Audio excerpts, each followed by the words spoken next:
وانا قاعد امشي في واحد من الشوارع ما شاء الله تبارك الله، اكتشفنا في وسط الشارع مدرسة يحفظ الناس فيها القرآن ويتعلم الناس فيها العلم.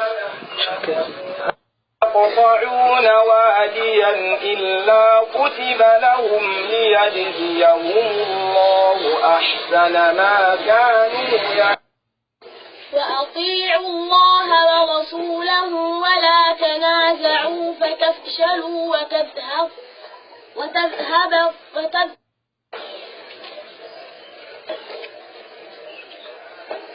هذا جعلنا بيقرأ آيتين. إن الذين يتلون كتاب الله وأقاموا الصلاة وأنفقوا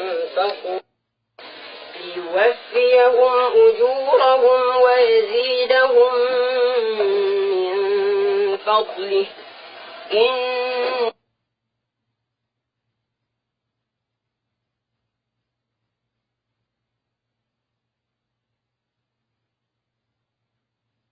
الله تبارك الله. هذا الشيخ سراقة مدير المدرسة، وهذا الشيخ فضل نائب مدير المدرسة، وهو تخرج من المدينة المنورة من الجامعة الإسلامية من كلية القرآن الكريم.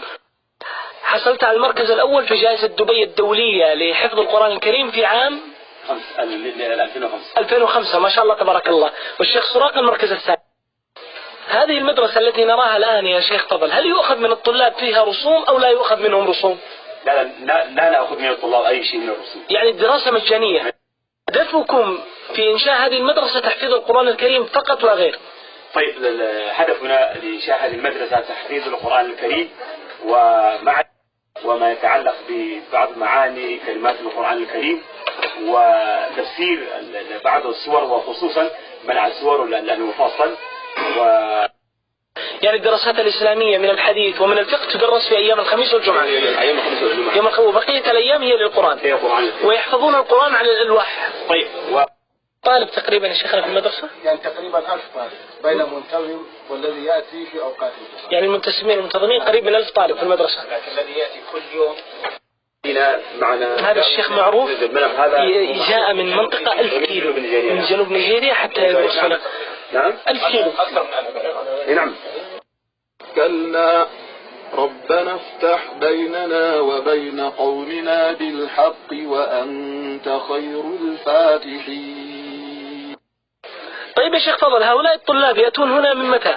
يأتون من بعد الفجر إلى الساعة 2 ثم يرتاحون إلى الساعة 9. طيب بعد انتهاء وقت الفسحة يعودون الساعة 9. طيب إلى متى؟ من يجلسون إلى الساعة 1. إلى 1 ظهرا. نعم. في هذا المكان. نعم. لا إله إلا الله. على طيب ما شاء الله تبارك الله، هنا الأسنان متفاوتة، صغار وكبار. نعم، صغار وكبار، وذكور وإناث. نعم. ما شاء الله تبارك. شيخنا الناس هنا يأتونكم من كافة أنحاء البلاد، أليس كذلك؟ نعم.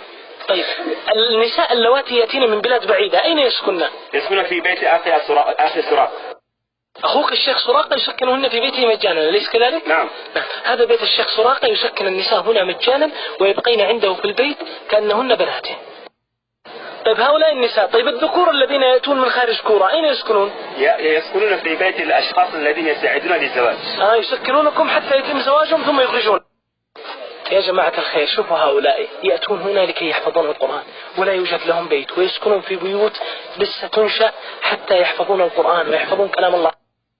ثم إذا اقترب بناء الرجل بزوجته أخرجهم فيبحثون عن مكان آخر حتى يسكنون فيه، وكل هذا من أجل كلام الله عز وجل. إذا اشتد الحر عليهم واشتدت الشمس عليهم جاءوا ونزلوا تحت هذه المظلة، وحتى هذه المظلة قطعت من هنا. أول ما دخلت هذا الشارع والله تفاجأت بمنظر الناس الذين يجلسون هنا. هل هذه هي المدرسة التي كنا نريد أن نزورها؟ سبحان الله العظيم، سبحان الله العظيم. إذا اجتهد هؤلاء العجم في حفظ القرآن الذي لا يفهمون معانيه، فما بالنا نحن العرب نتقاعس، يسافرون حتى يجلسوا في الشوارع ليحفظوا القرآن.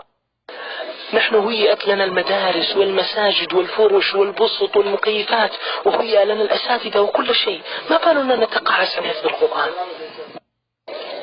ما شاء الله تبارك الله. هذا الطالب يكتب. يا سننك. يا مرحبا يا علي، يا هلا وغلا فيك. ما شاء الله تبارك الله. يكتب هنا سورة طه وما أعجلك عن قومك. هنا يكتب من سورة طه وما أعجلك عن قومك يا موسى إلى أن انتهت السورة، ثم قال سورة الأنبياء مكية وهي 112 آية، ثم بدأ بها اقترب. ما شاء الله علي وصل إلى مرحلة الساتو. الساتو هذه عندهم أن يكتب القرآن الكريم كاملا من حفظه عن ظهر قلب، فيكتبه في الألواح. والله أنقودي يا علي، وأنقودي لكم جميعا والله العظيم، والله إنا سنكو سوسي. عليك السلام. طيب يا علي، لو سألناك ما هي أمنيتك؟ أنا ألتحق بكلية القرآن الكريم في جامعة الإسلامية بمدينة المنورة. أسأل الله عز وجل أن يبلغ كذلك. قل آمين. يا جماعة الخير، من يصدق أن مثل هذه الشوارع البدائية والأزقة العادية تخرج الأشخاص الذين يحصدون المراكز الأولى في جائزة دبي الدولية لحفظ القرآن؟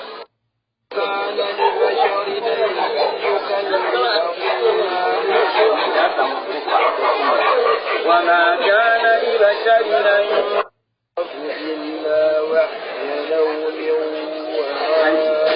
إلا وحي نوم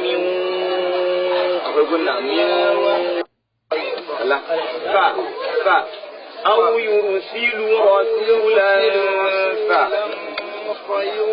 فيوحي إنه علي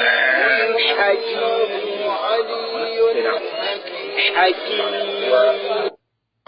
هذا الأستاذ يصحح لهم التلاوة ويصحح لهم الكتابة ويصحح لهم النطق مع أسره عليهم، فما بالنا نحن العرب نتقاعس في ذلك. هذا الدكتور علي موسى من كلية القرآن، وهذا الشيخ فضل من كلية القرآن، كلاهما خريجي الجامعة الإسلامية في